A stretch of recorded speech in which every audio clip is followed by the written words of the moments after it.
Upstage, this is a funny guy. He's starting his own comedy tour in September. The skateboard comedy tour. I probably messed that up, but he'll tell you all about it. Get up for Alan Tracy.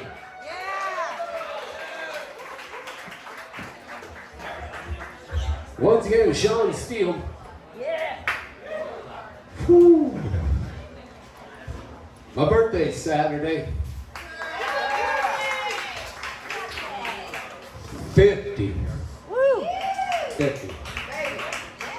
I've reached a midlife crisis, and it's been a hard life. You know, my father left me when I was very little.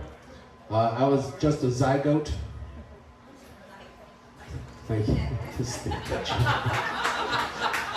Yeah, I was born a bastard. So, I reached the midlife crisis point, and like many men my age, when they reach this point, they get a mode of transportation that reminds them of their youth, kind of like with their dad, you know? Like some guys get a car at this age because their dad worked on a car. You know? Some guys get a boat, you know, because their dad took them fishing, you know. Some guys get a motorcycle because they hit the open road. When I was young, my mom told me to go play in the street. So at 50 years old, I got a skateboard. That's all I got. Yep. I am still currently 49 years old. Okay. I am 205 pounds. And I can still do a kickflip. Wow. That's right. Anybody that doesn't believe me, I will step on a scale right now and prove it. Thinking, yeah, right. I couldn't do it first try. It takes me like 30 tries, but I get them. I get them. I've been a comedian for a long time. It's going on 15 years. I'll be a lot better at it if I were funnier. But no, I'm doing really well.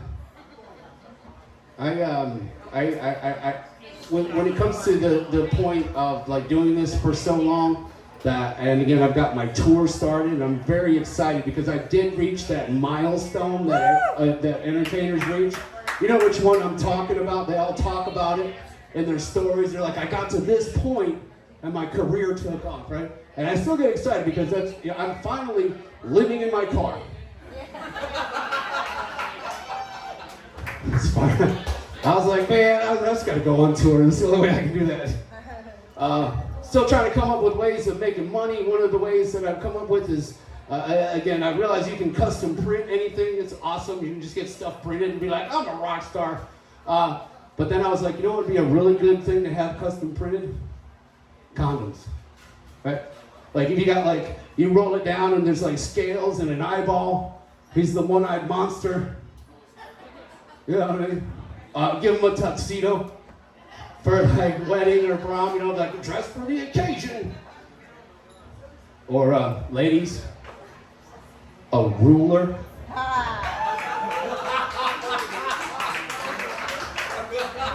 I thought a good one would be like a $100 bill, since my girlfriend loves to blow money.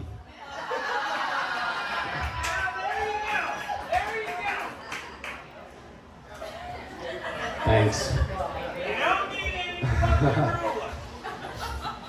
One of the things that with skateboarding, one of the reasons I started was my doctor told me that I had dangerously high blood sugar. I wasn't going to argue with him. You know, I was drinking real Cokes. But he said, you need to do some exercise. And I was like, oh man, I'm not doing this gym thing. I'm not that guy, you know what I'm saying? I was like, I can still ride a skateboard. And he was like, well then do that. And I was like, okay.